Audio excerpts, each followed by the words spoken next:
الفكرة الطقسية. اليوم يكلل صومنا ورحلتنا على خطى يسوع باحتفال مهيب يعده البسطاء والأطفال بفرش الثياب والهتاف: أوشعنا، خلصنا يا ابن داود. نداء الضعفاء والمساكين الذين لا يريدون أن يكونوا متفرجين، بل أن يلتفوا حول يسوع ليقدموه للعالم. عيد اليوم هو تلبيتنا لدعوة ربنا يسوع ليأخذنا إلى أبيه فرحين بالرحمة والمحبة. آمين. راح نحتفل برتبة مارتومة بالكتاب صفحة 79. تشبحتا لا لها بمرومي، تشبحتا لا لها بمرومي، تشبحتا لا لها بمرومي، وعلى رعش لاما وصورة ولوني ناشا خل عدان العالمين.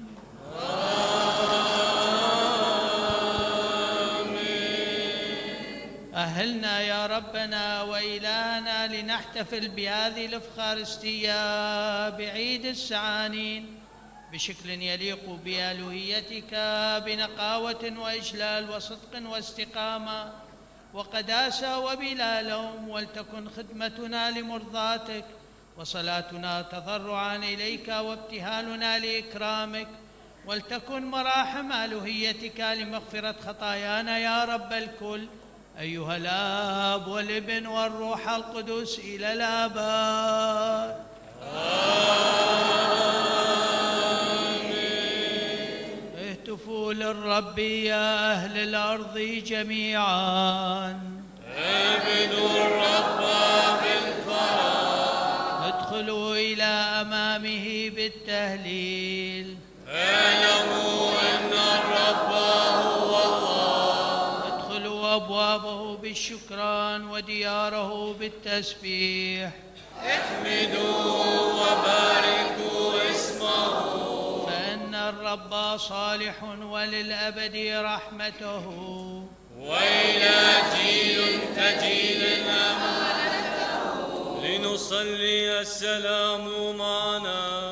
نسألك أيها المسيح يا نور العالم أن تنير قلوبنا وعقولنا بنورك البهي، فيتبدى ظلام الخطيئة التي فينا ونتحرر منها، وأن ترشدنا دوما إلى طريق وصاياك المحية، فنؤدي لك المجد ولأبيك الأزلي ولروحك القدوس الآن وإلى الأبد.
شاري رايث من أحمانة بهرين والتوبار وقاطا ودنوشافا ومن أطران أمينة حيين والأخمار حياوينان نودي ونسجد ونشبح قل دنمار دخول العالمين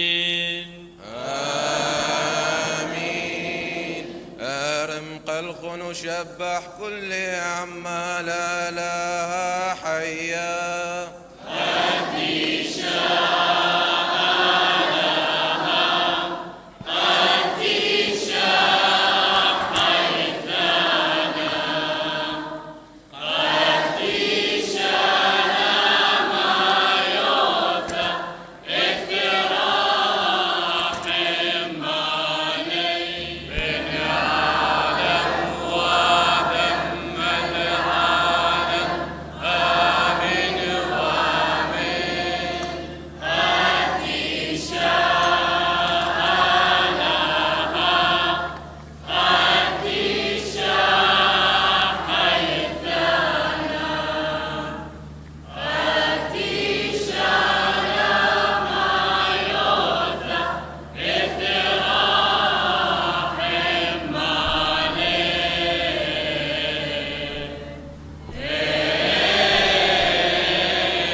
بنورك وفرحنا بمجيئك وخلاصك واشركنا في أسرارك وساعدنا على فهم كلمتك يا خالق الكل بحكمتك، فنؤدي لك الشكر والحمد والسجود أيها الآب والابن والروح القدس الآن وإلى الأبد آمين.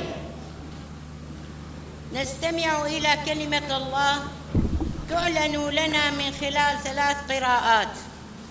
الأولى من سفر زكريا تصف دخول المسيح المنتصر إلى أورشليم.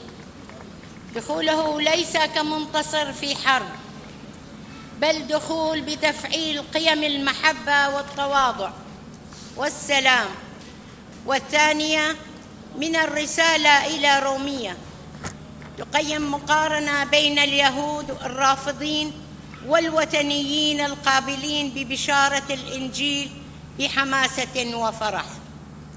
والثالثة من إنجيل متى تخبرنا عن دخول المسيح إلى الهيكل وتطهيره إياه، ويدعونا إلى أن نطهر هيكل قلبنا ليكون مكاناً مقدساً لسكناه.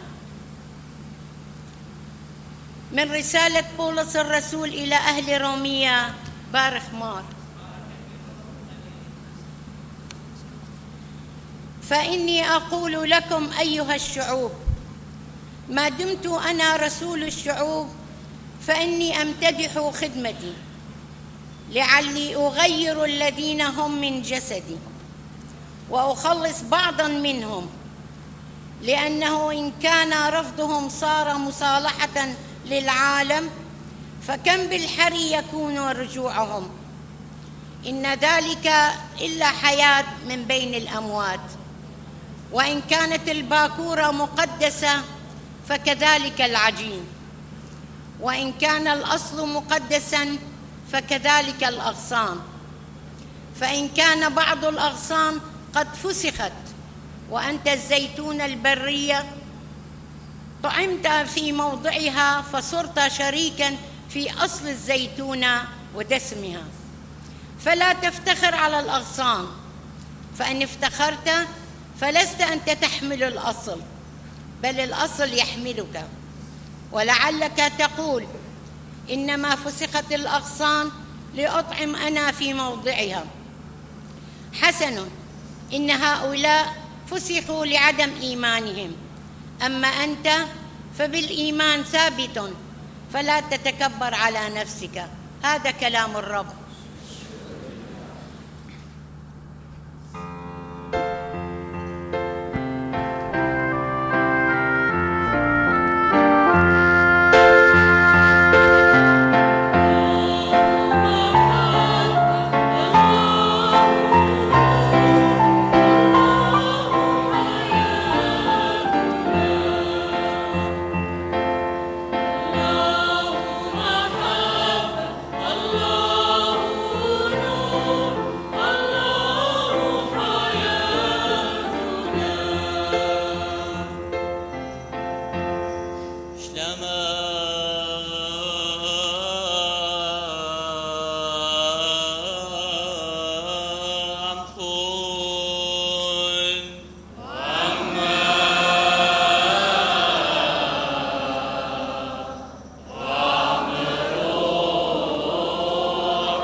قديشات مارن إيشو عمشيحا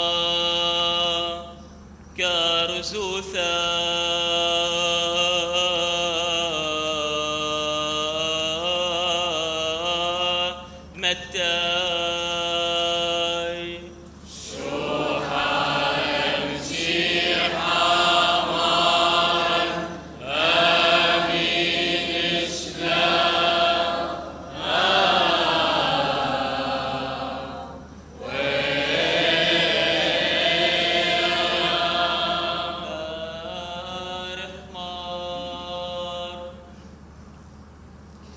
ولما قربوا من أورشليم وجاءوا إلى بيت فاجي بجانب جبل الزيتون أرسل يسوع 2 من تلاميذه وقال لهما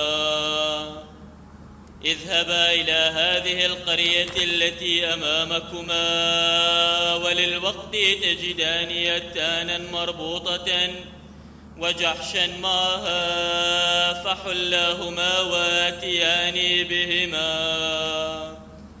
فإن قال لكما أحد شيئا فقولا له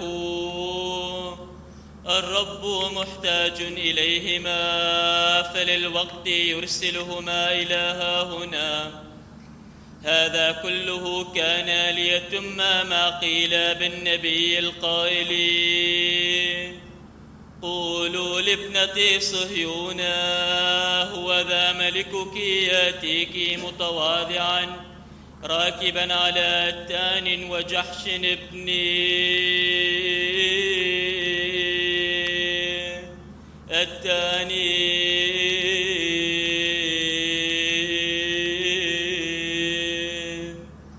فانطلق التلميذان وصنعا كما أمرهما يسوع واتيا بالأتان والجحش ووضعا ثيابهما على الجحش وركبه يسوع. وكان كثير من الجموع يفرشون ثيابهم في الطريق وكان آخرون يقطعون أغصانا من الشجر ويطرحونها في الطريق.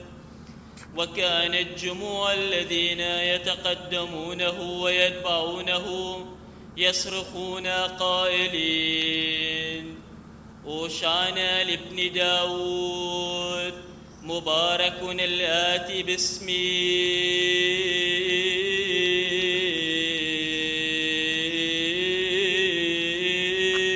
الرب أوشعنا في الأعالي. ولما دخل إلى أورشليم ضجت المدينة كلها قائلين من هو هذا؟ فقالت الجموع هذا هو يسوع النبي الذي من ناصرة الجليل. ودخل يسوع هيكل الله وأخرج جميع الذين يشترون ويبيعون في الهيكل وقلب موائد الصيارفة وكراسي باعة الحمام وقال لهم مكتوب إن بيتي بيت صلاة يدعى وأنتم جعلتموه مغارة للصوص. وقدموا إليه في الهيكل عميانا وعرجا فشفاهم وشوحا الآلهة بدايموثا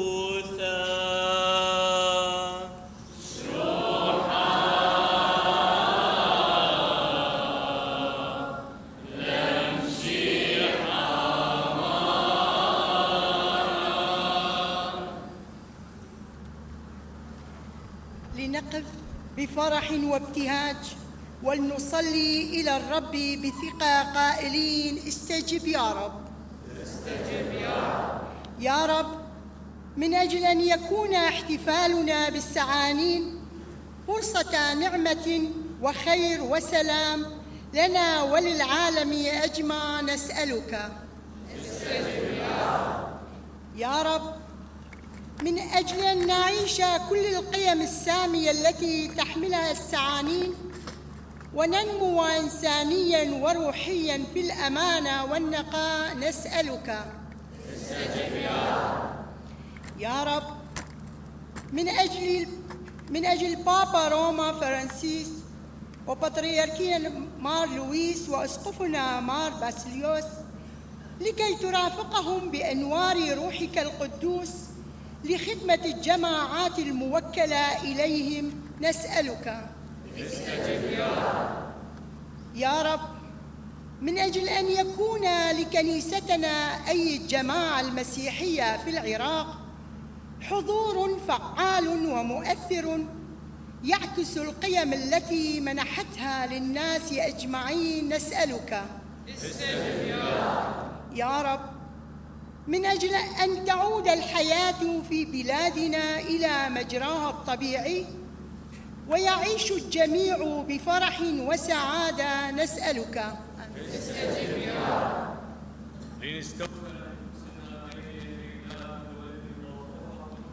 اقبل يا رب صلاتنا وتضرعنا واستجب لطلباتنا وارحمنا وليرعانا نظرك الأبوي وليهدنا إلى كل ما هو خير فننال رضاك وتطمئن قلوبنا لك المجد الآن وإلى الأبد.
القدرة الآن وإلى الأبد. ليقبل هذا القربان بوجه مشرق وليتقدس بكلمة الله وبالروح القدس فيكون لنا معونة وخلاصا وحياة أبدية في ملكوت السماء بنعمة المسيح. كنا مع بعض نجدد ونعلن إيماننا. نؤمن بإله واحد الآب ضابط الكل وخالق السماء والأرض وكل ما يرى وما لا يرى وبرب واحد يسوع المسيح ابن الله الوحيد المولود من الآب قبل كل الدهور إله من إله نور من نور إله حق من إله حق مولود غير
اللهم يا أبا الحق ولابنك الوحيد ربنا يسوع المسيح ولروحك الحي القدوس والمحيي نؤدي لك المجد والإكرام والشكر والسجود الآن وإلى الأبد. آمين. السلام معكم. معك ومع روحك.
طيبوث دمارني شو أمشيحا وحبي دلا وشو تابوث روحت قدشتي وعم كلا آشا ووخلص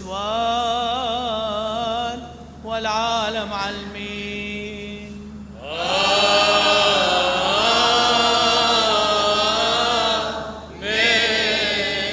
العيل نهوون مدعايكم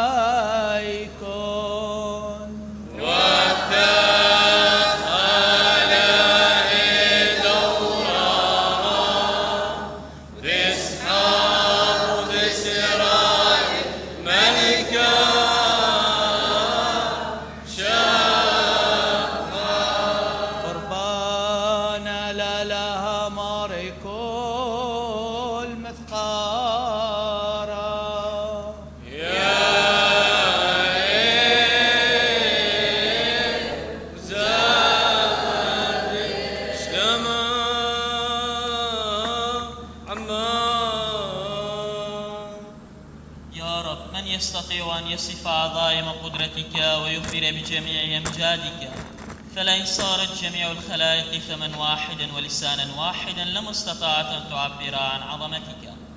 فأمام سر ثالوثك القدوس تقف ربوات الملائكة الذين يرتلون معنا المجد بصوت عال قائلين:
السماوية نحمدك يا ملكنا وإلهنا ونبارك كلمتك المتجسد الذي هو صورتك البهية، وقد أخلى ذاته وصار إنسانا كاملا ليخلصنا ويجدد فينا صورتك ومثالك، وقد سلمنا هذا السر الذي نقربه الآن أمامك.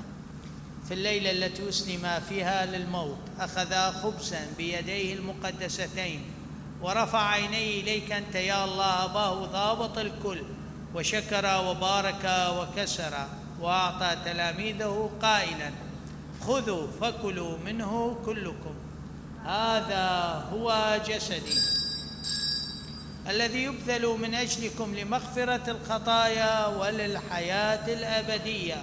آمين.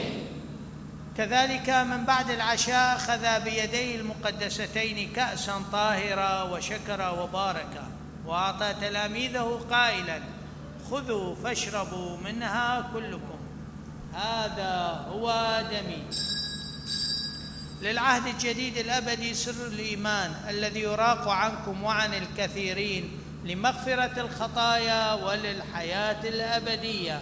آمين. كلما صنعتم هذا تعيدون ذكري. نؤمن ونعتذر. كما أوصيتنا يا رب، ها قد اجتمعنا نحن عبادك الضعفاء للاحتفال بذكرى موتك وقيامتك، سر الخلاص الذي به أحييتنا وغفرت خطايانا وأنرت عقلنا ونصرت طبيعتنا الضعيفة بمراحمك الفائضة. فعلى كل هذه النعم نرفع لك المجد والإكرام والشكر والسجود الآن وإلى الأبد. آمين. مريا لها خيلانا قبل للآذي قربان دي وخمقرة والله وخم بدل كل نعمة يا ساد الجيب دكتلت دل العالمين مار مريم طوانيثا بدل كل بابا واثكين وصديقي وشليحة ونوية وسهد وموديانه بدل كل عيطة قد اشتقى ثوليقي بدل بابا واثدي قديش مار فرانسيس كمرا ربا بابا رومي ومار لويس قا ثوليقا باطر يركا بدل أبسقوب ديان مار باسيليوس بدل كل يبسقوب وقاشو شماشو ربان وربان ياثا إن مريا لها خيلان أقبل للآذي قربانا بدل كل ويل وعيق بدل كل سنيق ومطرب وكريه ومريئه بدل كل عني ذي دبرشلم شونيلي من بيناثا قبل للآذي قربانا بدل كل آني لقيمة قم ذبحدي قديشا شميل ما طلبي منكم حاسحة وبيهن ومشيخ طياثيهن بدل أذي أثرى عراق وناشديين بدل أذي مذيت بغداد ويتاوك قاوة در الخضر وانا يا ماري شورة خيلانا ومعبر منا منعمت لخ كل مخياثة بيشاثة وهلا يا ماري شينخ وشلام كل يومات تخاين. ونحن أيضا يا رب عبادك الضعفاء المجتمعين باسمك والقائمين قدامك الآن، إذ قبلنا بالتواتر الرسولي عن آبائنا ما رسمه ابنك، فإننا نحتفل مسبحين وفرحين بهذا السر العظيم، سر آلام ربنا ومخلصنا يسوع المسيح وموته ودفنه وقيامته. قفوا هادئين وخاشعين وصلوا السلام معنا.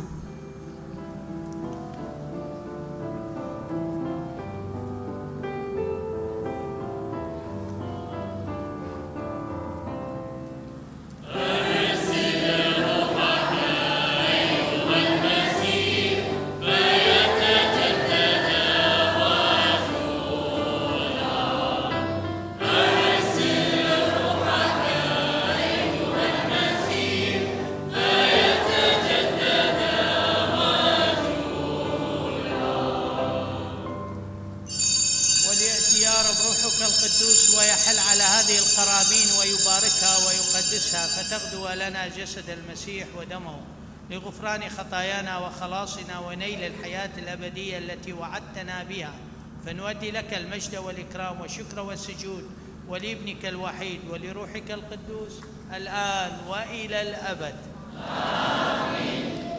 نقترب يا رب مؤمنين باسمك الحق من هذه الأسرار المقدسة ونكسر بحنانك جسد سيدنا يسوع المسيح ونسمه بدمه الكريم، باسم الآب والابن والروح القدس إلى الأبد. آمين.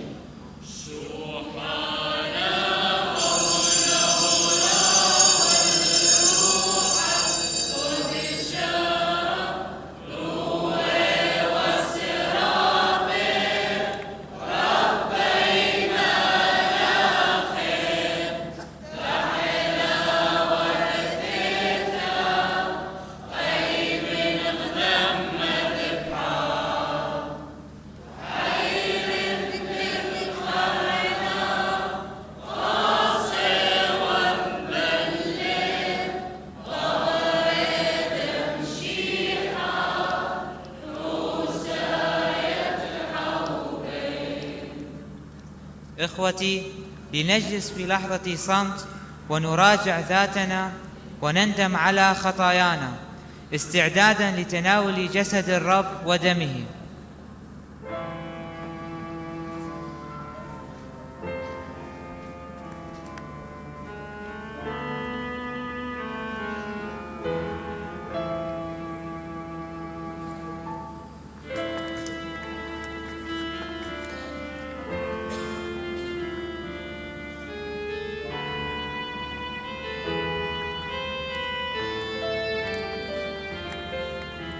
مثل عظيم رحمتك يا خالق ارحمني،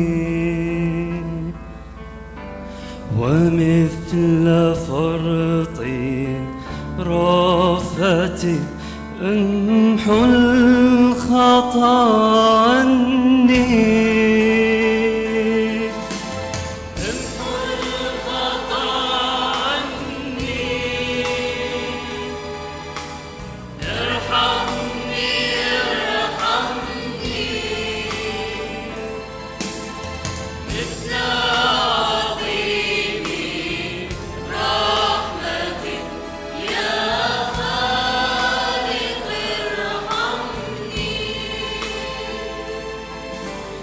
اغسل كثيرا سيدي نفسي من الذنب، وهكذا خذ بيدي مطهرا قلبي. إني بإثمي عارف معترف جهرا، وهو أمامي واقف فانظره والدهرا.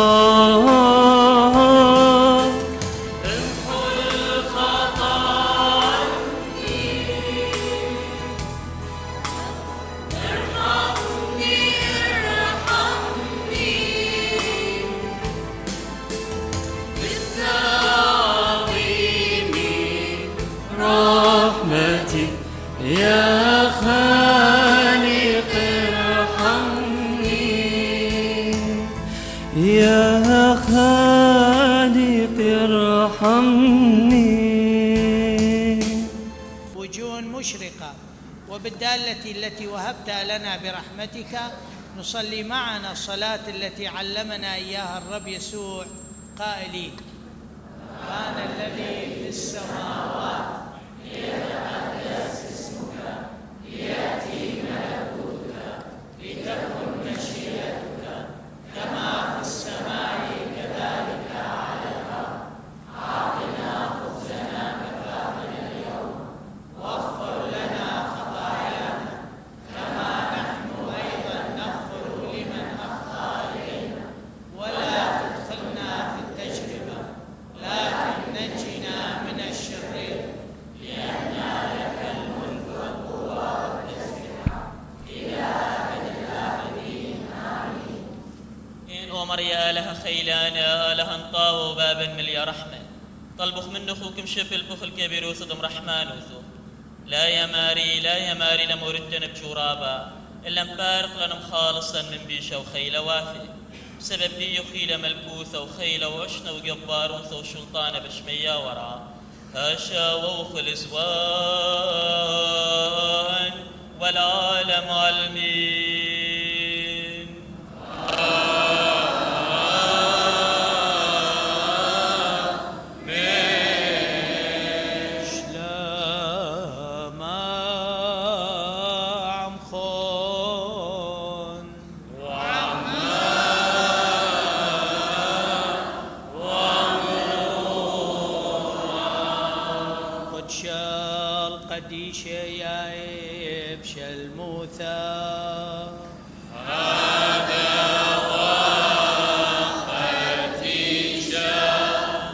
حادب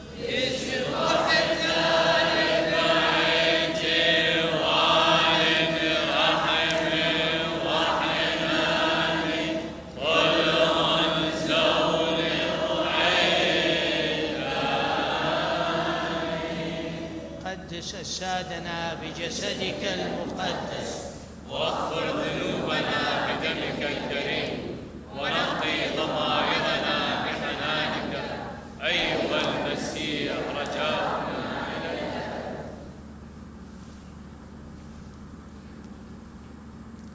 باريخ مار وثاق طيبوث محيانا مارني شوع مشيحة تشتمل برحمة عم كلها. هسه كلنا نصلي ونفتتح المغارة الجديدة لكنيسة مارتوما. نطلب من أمنا العذراء تحفظكم انتم وعوائلكم، كل الناس اللي تصلي أمامها إن شاء الله تستجيب لهم. وأتمنى من الكل إنه يحافظ على هذا المكان الحلو المرتب، وهذا التمثال اللي جابوه أيضا من إيطاليا، مشكور أبونا لوفين وكل رعية كنيسة مارتوما. كلنا نصلي في الصلاة الأمنا مريم العذراء. بماما ووليا صوفا دوفتا مريم نمني شوبروقا دويلا نمنينا شورب للياوي ماما. نطلب شفاعة أمنا مريم العذراء للكل باسم الآب والابن والروح القدس الإله الواحد آمين. كل صفقوا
أكيد اليوم فرحة كبيرة في كنيسة مارتوما الرسول في النعيرية.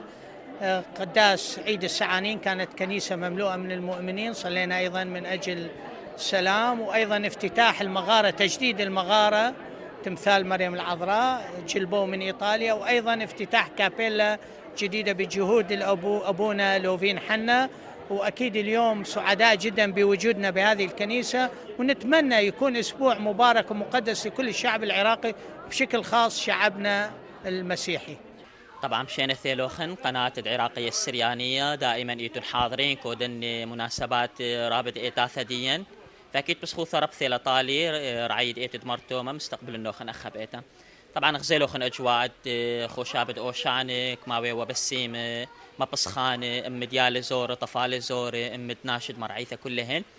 وبنفس الوقت غزيلوخن ودلن افتتاحية مغارة أم المعونة دمط مريم أخب بساحة إيتا ديان. طبعا إيه فكرة من بداية وابالي لأنه من ثيلي قصة مغارة لو مرتب، فبقينا أوضو خمن دي تولايق تيمن مريم دي لآية يمت كل علمة طالا أخني مشي حاي ومش الماني، يعني يذت إتلا محبة خاصة بلبواثت كلهن.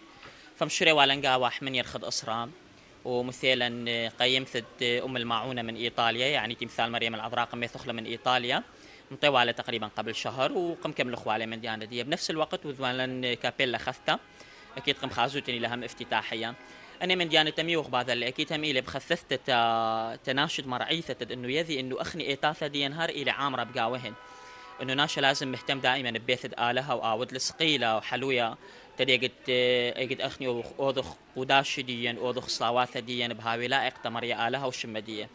فهي كابيلا دي لقيت زرتا يمرخلا كابيلا إلى إيتا زرتا ما بالخخلا يوماث عادي يوماث شحيمي يمرخلي بتقصديا يومي أخني تلن رمشة ورازة يودخ رمشة ورازة ياثي تقريبا 30 ناش إسري وخمسة ناش. فبدل ما بالخخ أي إيتا ربثا ما بالخخ سبالت من ديانة مولدة قللوخ من مصاريف إيتا، فخزيلي إنه بش طويلة أودخ كابيلا خثتا بإيتا تريقن ما بالخخلا بيوماث عادي. وام دخل يذوتن إلى أسبوع المقدس إلى همينا محضرة دقيانة تقييم تدمارن إيشو عمشيحة من بين ميثة فكلني مناسبات ثانية بد أخذ هذا أكيد أخني بصيخ بثيثة ديوخن كالعادة دق خازوخ لوخن بني مناسبات بيتدين أمرد مرتومة على ناطروخن ومقويلوخن وإذا واثت كل ناشهاوي بريخة من قناة ديوخن يون ممطويلة من دها مقدما تكل ناشدين دي لبعراق ودي لخارج العراق بس مرابط علوخن يعني يوم بريخة له ويوم دوشعنا له وورد مشيحة الأورشلم وديو بصيخة وبقيتها سيدنا باسليوس وما سيران يعني كبيرة مرعيثة وثيثة جيبا وكبيرة أبونا لوفين يعني شغل بشول دقيتها أو شباب تحضيرات وجوق أو شمامسة والحمد لله بطلنا الصورة بهي وبتخلن كابيلا خدتها بشمت قديشة برنادية العفو ومغارة مريم عذراء خدتها ومشكور جهود أبونا لوفين ماثيرا من إيطاليا وجهود مرعيثة دقيتها والحمد لله والشكر يعني خلصنا بسلامة وبصورة طرف ثيرة. احنا مركز التعليم المسيحي بكنيسة مارتوما دا نحضر لعيد القيامة صار تقريبا 15 يوم. الجمعة اللي فاتت كانت درب الصليب على طلابنا قدمنا مشاهد تمثيلية عن مراحل درب الصليب وترانيم من خلال جوق التعليم واليوم كنا مستعدين لعيد السعانين. هذا هو الفرحة الحقيقية فرحة الأطفال اللي يرنمون بها للمسيح الملك واكيد بحضور العوال بحضور هذا الجمع اللي شفتيه اليوم بالقداس. فكانت التحضيرات كلش كبيره من ناحيه التراتيل الزي التحضيرات كامله. كل سنه احنا ننتظر عيد القيامه خصوصا هذا الاسبوع لان يكون مميز بهاي النشاطات.